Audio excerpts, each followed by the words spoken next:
Salut à tous et bienvenue pour cette nouvelle vidéo. Aujourd'hui, je vais vous parler un petit peu des fonctions de NinjaTrader. Donc, après avoir réalisé l'installation sur notre précédente vidéo, on va voir un petit peu comment fonctionne NinjaTrader 8, comment ajouter des graphiques, comment passer des ordres. Voilà, ça sera une vidéo de 10 minutes maximum. On va essayer d'aller très vite. C'est parti. Donc, on arrive sur l'écran d'accueil ici, le centre de contrôle, on appelle ça. Sur la droite, vous avez le journal qui vous permet de voir les connexions et déconnexions. Voilà. Les différents comptes, les positions. En l'occurrence, je n'en ai pas puisqu'on est samedi. Les différentes stratégies que vous pouvez utiliser, les exécutions et les ordres. En l'occurrence, ce n'est pas le plus important. On revient sur le compte. Nous, ce qu'on veut, c'est déjà mettre en place un graphique. On va faire nouveau. Vous avez tout un tas d'options ici, différentes options. Entrée basique ici, par exemple, ça va être un outil pour passer des ordres, mais on n'utilise pas vraiment celui-ci. Nous, ce qu'on va faire déjà, c'est ouvrir premièrement un graphique ici. Graphique, on va sélectionner l'instrument qu'on souhaite trader. On va prendre le Dow Jones. On sélectionne une période de temps, minute, une par exemple. Donc, ça sera des graphiques avec des bougies en 1 minute. On valide. Et là, on a notre premier graphique qui apparaît. Alors, je vais mettre ça de côté. Je vais double-cliquer sur la barre pour agrandir mon graphique ici. Voilà, j'ai mon petit graphique. Ça fonctionne un petit peu comme comme TradingView, pardon. On peut ici dézoomer, zoomer. Ici, c'est pareil. OK, on étire les axes. Et en fait, déjà, on va changer l'arrière-plan. Donc, on va faire un clic droit n'importe où sur le graphique, sauf sur le prix. D'accord? Clic droit, propriété. Et là, déjà, on va personnaliser notre graphique. Alors, on va descendre et on va regarder les couleurs ici, arrière-plan du graphique. On va pouvoir mettre quelque chose, par exemple, de plus clair. Alors là, ça fait un peu mal aux yeux. On va mettre le Seychelles, par exemple. Voilà. Il est assez agressif. On va mettre quelque chose de gris clair. Voilà. Hop, on va chercher quelque chose de mieux. Tac, tac, tac. Voilà, celui-ci, gris. On a notre gris ici. Ensuite, on veut, par exemple, enlever ce quadrillage. Vous allez devoir mettre le quadrillage de la même couleur que la couleur de l'arrière-plan. Donc en l'occurrence, c'est Slate Gray Control Light. Donc je vais venir sur quadrillage horizontal. Je vais cliquer sur la petite flèche ici. Et je vais mettre Control Light Gray. Pareil ici. Vertical, Control Light Gray qui est en haut. C'est le dernier que j'ai utilisé. Je fais appliquer. J'ai plus de quadrillage déjà. Ensuite, je vais m'occuper de mes bougies. Je vais double-cliquer sur mes bougies. Double-clic, j'ai la fenêtre qui apparaît. Couleur pour bar down, donc rouge. Donc là, en l'occurrence, mes bougies baissières sont rouges. C'est bon. Couleur pour bar up, elles sont vertes. C'est bon aussi. Mais moi, ce que j'aime bien faire, c'est mettre le contour en noir. Donc, mèche de bougie, je vais cliquer dessus. Je vais le basculer en noir. Black. Et pareil, pour plan de corps de bougie, je vais le basculer en noir aussi.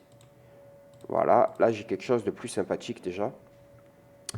Pour ajouter des indicateurs, clic droit. Vous avez indicateur 2 ici. Vous cliquez. Là, vous avez tous les indicateurs dispo. Chaque fois que vous allez cliquer sur un indicateur, double-cliquer, pardon, il va basculer sur l'écran du bas, ce qui veut dire que vous l'aurez, il sera attaché à votre graphique. Et c'est ici que vous pourrez après le supprimer. Alors, je vais prendre par exemple une moyenne mobile, je vais double-cliquer dessus. Elle a été ajoutée en dessous. Et là, je configure sa période. EMA, par exemple, on va mettre une EMA de 200. Je peux choisir tout un tas de différents paramètres, si je veux les calculer à la fermeture de la barre, à chaque tick, etc. Et je peux choisir sa couleur en bas ici. Là, je vais changer la couleur et je vais mettre par exemple du bleu foncé. Et je vais augmenter sa largeur parce que 1, c'est assez léger pour une grosse moyenne mobile. Donc, je vais mettre 3. Je fais OK. Voilà, j'ai ma grosse moyenne mobile ici qui passe. Clic droit, indicateur. Maintenant, je vais rajouter une EMA 50. Donc, je retourne sur EMA. Je double-clique pour l'ajouter ici. Je change la période, 50. Je descends sur la couleur. Et là, je vais mettre par exemple du bleu clair. Et je vais la mettre en largeur 2, un peu moins épaisse que la première. Et voici mon EMA 50. Jusque-là, tout va bien. On a notre premier graphe qui est configuré. Si on aime bien ce modèle et qu'on veut le dupliquer, à ce moment-là, on fait un clic droit ici. Et on va faire en double dans un nouvel onglet. Ça va nous afficher un petit onglet ici et je peux switcher entre les deux onglets. Ou alors, si on veut faire carrément une nouvelle fenêtre, en double dans une nouvelle fenêtre. J'ai une deuxième fenêtre. Rien ne m'empêche justement de rapetisser celui-ci et d'ajuster sur le même écran deux graphiques. Voilà, comme ceci.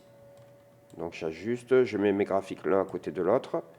Si par exemple je perds le prix, voilà, je me déplace et je perds le prix, je ne trouve plus mes bougies, je clique sur F ici. Hop, et en fait on recentre le graphique.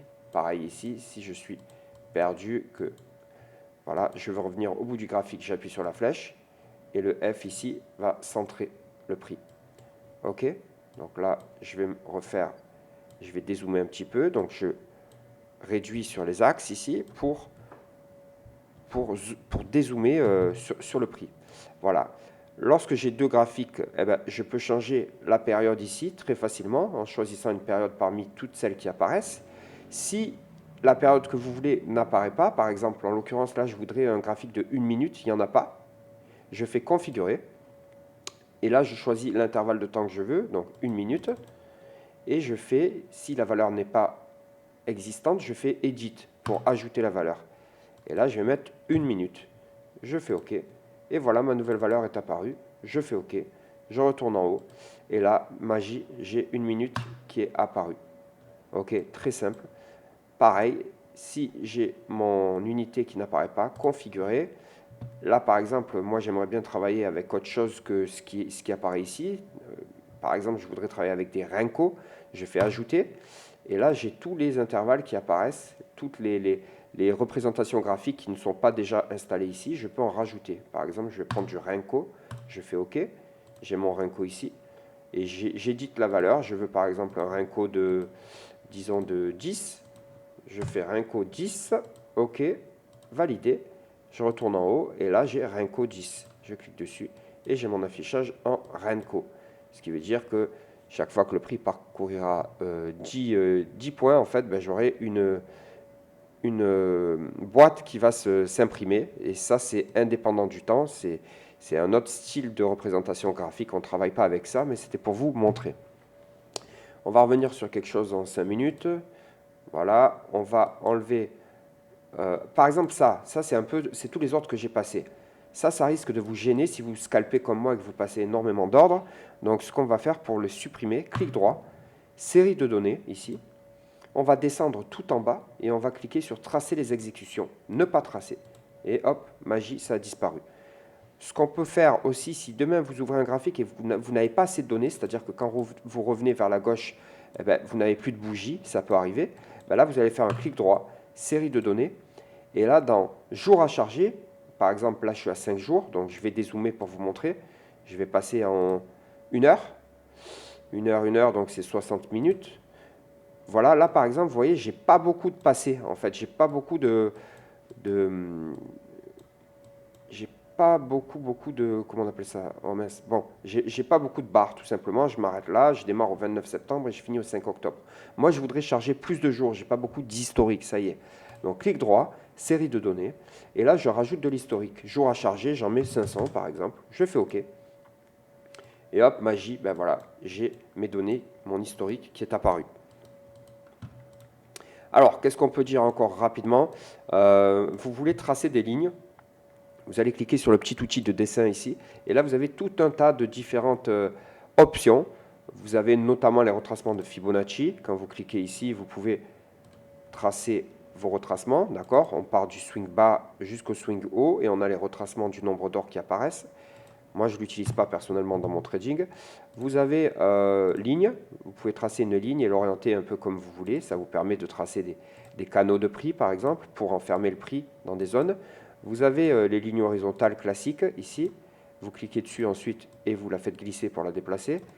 Et ainsi de suite. Vous avez tout un tas de petits outils de dessin. Ça, je vous laisse les découvrir tout seul. OK? Ici, on change d'instrument. On change d'instrument. Voilà, on peut passer du Dow Jones au DAX, tout simplement. Voilà, il y a un petit peu de chargement, le marché est fermé. Et qu'est-ce qu'on a? Le zoom ici, pour zoomer le graphique. On choisit une zone et on zoome dessus. On clique sur zoom. On choisit la zone et on zoome à chaque fois. On va dézoomer. Le curseur ici. Le curseur, ça vous permet de changer votre pointeur en croix, en viseur, etc. Bon, voilà, on peut se remettre en pointeur classique. Ensuite, ici, on a la zone de données, voir la zone de données. Donc, quand on clique dessus, ça nous met toutes les informations sur le prix de l'indice en question, d'accord, le plus haut, le plus bas, l'heure actuelle, etc. Voilà, et les indicateurs attachés au graphique. Ici, c'est le Chart Trader. Donc ça, vous cliquez dessus, vous mettez Chart Trader. Ça vous permet de passer vos ordres rapidement. C'est le passage d'ordre, en fait. C'est un outil de passage d'ordre. Donc c'est avec celui-ci que vous allez acheter ou vendre au marché, d'accord? Voilà, directement. Là, vous choisissez la quantité de contrats que vous voulez passer. Là, vous choisissez le compte que vous souhaitez utiliser. Et la stratégie, ça c'est très intéressant. Stratégie, quand vous faites personnaliser, vous allez créer une stratégie. C'est-à-dire qu'automatiquement, vous allez mettre, pour chaque position que vous allez ouvrir sur notre chart trader, vous allez mettre un stop automatique de 15 points et un profit automatique, par exemple, de 15 points. Chaque fois que je rouvrirai un ordre, là, ça ne va pas marcher, mais chaque fois que je vais ouvrir un ordre ici, par exemple, au prix du marché, eh bien, j'aurai automatiquement mon stop loss et qui va se placer ici, par exemple, à 10 ticks et mon take profit à 10 ticks, comme ceci. Ça va enfermer le prix dans un couloir et ça va sécuriser, ça va me permettre de gérer mon risque très facilement. Ensuite, une fois que le stop et le take profit ont apparu, je peux les déplacer en cliquant dessus et en les faisant défiler très facilement. Voilà, pour faire apparaître un carnet d'ordre, parce que nous on est sur les futurs et on trade avec le carnet d'ordre, on reprend notre fenêtre principale, centre de contrôle, nouveau, et on va faire Superdome dynamique ici. Et là, hop, j'ai mon carnet d'ordre qui apparaît. Donc je peux, moi ce que j'aime bien faire, c'est le redimensionner. Donc je le mets à l'endroit, je le mets un petit peu sur la droite ici, voilà. Je le place ici, comme ça je l'ai à côté de mon chart trader. Ce que je fais aussi, c'est un clic droit sur la zone vide et je fais toujours dessus. Comme ça, quand je clique ailleurs, il va rester toujours sur l'écran, sur le devant de l'écran. Le